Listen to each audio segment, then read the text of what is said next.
4টা ছিদ্র দিয়ে কোনো কিছু প্রবেশ করালেই রোজা ভেঙে যাবে, সেটা ওষুধ হোক বা খাবার হোক বা যেকোনো জিনিস হোক।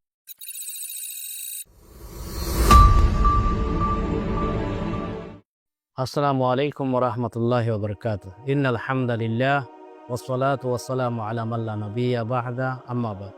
সুপ্রিয় দর্শক, মানাহিল টিভির পক্ষ থেকে আপনাদেরকে স্বাগতম। আজকে আমাদের সাথে অতিথি হিসেবে রয়েছেন জামিয়া বাইতুল করিমের সম্মানিত খতিব মুফতি ইব্রাহিম আনোয়ারি বারাকাল্লাহু ফি হায়াত। আমরা জানি সামনে আসন্ন মাহে রমজান। রমজানের অবস্থায় অনেক কিছু বৈধ, অনেক কিছু অবৈধ। বিশেষ করে ইনজেকশনের ব্যাপারে এরকম কিছু আধুনিক মাসাইল রয়েছে। এই ব্যাপারে আলোচনা করবেন আজকের অতিথি, প্লিজ। আলহামদুলিল্লাহি ওয়া কাফা ওয়া সালামুন আলা ইবাদিহিল্লাযিনা ইসতাফা, আম্মা বা'দ। নফল রোজা হোক বা ফরজ রোজা হোক, যে কোনো রোজা হোক, রোজা রাখা অবস্থায় ইনজেকশন ব্যবহার করা জায়েজ।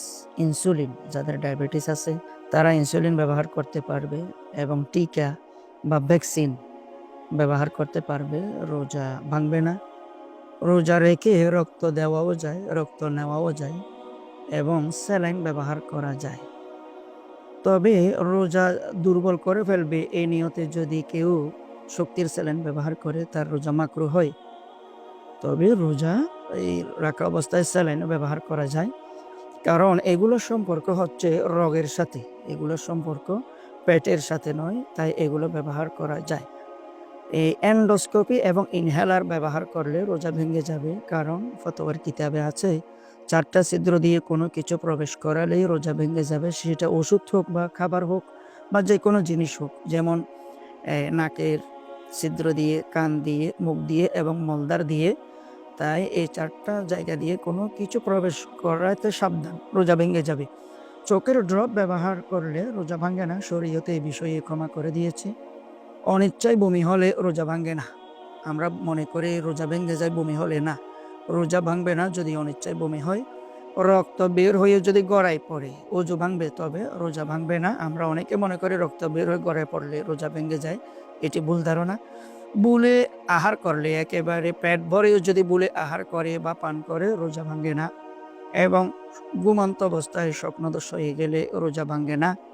তারপরে অনেকে রোজা রাখে না, বলে যে আমি গতকালকে তারাবি পড়তে পারি নাই, এর জন্য রোজা রাখি নাই। না, তারাবি পড়া সুন্নাত, রোজা রাখা ফরজ। তারাবি পড়তে না পারলেও রোজা অবশ্যই রাখতে হবে, রোজা মাফ নাই। তারপর অনেকে বলে আমি সেহরি খেতে পারি নাই, তাই রোজা রাখি নাই। সেহরি খাওয়া সুন্নাত, রোজা রাখা ফরজ। সেহরি খেতে না পারলেও রোজা রাখতেই হবে, রোজা রাখাটা ফরজ। আর মা বোনদের পিরিয়ড অবস্থায় রোজা ছেড়ে দিবে, হাইজ নেফাস মাসিক অবস্থায় রোজা ছেড়ে দিবে। এই রমজান মাসের পরে এই রোজাগুলো কাজা দিবে। এই ওষুধের মাধ্যমে যদি হাইজ নেফাস বন্ধ রাখে, তাহলে রোজা মাফ নাই, রোজা নগদে রাখতে হবে। কোনো মহিলাকে ডাক্তার যদি বলে আপনার এই শিশু দুধ পান করাতে হচ্ছে, আপনি রোজা রাখতে পারবেন না, শরীর দুর্বল হয়ে যাবে, তাহলে ওই মা শিশুকে দুধ পান করানোর স্বার্থে রোজা ছেড়ে দিবে। পরে কোনো সময় অবশ্যই এই রোজাগুলো কাজা দিবে। এই গর্ভবতী অবস্থায় ডাক্তারের যদি বলে যে আপনি রোজা রাখবেন না, ক্ষতি হতে পারে, তাহলে তিনিও রোজা ছেড়ে দিবেন। রমজান মাসের পরে সময় সুযোগ পেলেই এই রোজাগুলো কাজা দিবেন। যে মহিলার স্বামী এই জালেম, বদমেজাজি, তরকারিতে লবণ 19-20 হলেই মারধর করে, বকা করে, ওই মহিলার জন্য তরকারির লবণ দেখা জায়েজ। তবে এই তরকারির লবণ দেখে গিলে ফেলবেন, এটা ফেলে দিবে, ওই মহিলার জন্য জায়েজ, রোজা ভাঙবে না। তো অসুস্থ ব্যক্তি এবং মুসাফির ব্যক্তিরা অবস্থা বুঝে রোজা ছেড়ে দিবে। তবে রমজান মাসের পরে সুস্থ হয়ে গেলে, মুসাফির মুকিম হয়ে গেলে অবশ্যই এই রোজাগুলো কাজা দিবে।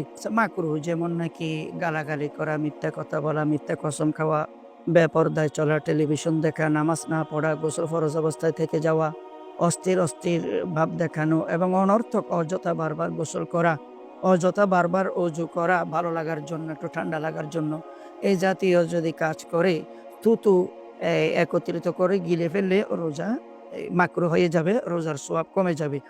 আর কিছু কাজ আছে রোজা রাখা অবস্থায় জায়েজ, মাকরুহ হবে না, রোজা ভাঙবেও না। যেমন নাকি আতর ব্যবহার করা, মিসওয়াক করা, শরীরে বা মাথায় তেল ব্যবহার করা, সুরমা ব্যবহার করা, নখ কাটা, চুল কাটা, পশম কাটা, এগুলো জায়েজ। মোষ কাটাও জায়েজ। এগুলো দ্বারা রোজা ভাঙ্গা তো দূরের কথা, মাকরুহ হবে না।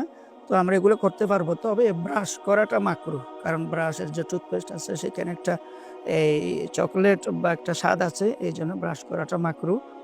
আর এই ২টা কারণে রোজা কাফারা হয়। এই ২ কারণ ছাড়া বাকি যত কারণ আছে এগুলো যদি পাওয়া যায় রোজা ভেঙে যায়, কাজা হবে। তো এই ২ কারণে রোজা কাফারা হয়, এই ২ কারণ থেকে সাবধান। একটা কারণ হচ্ছে ইচ্ছাকৃত আহার বা পানাহার করা, আরেকটা হচ্ছে সহবাস করা। স্বপ্নদোষে তো রোজা ভাঙ্গে না।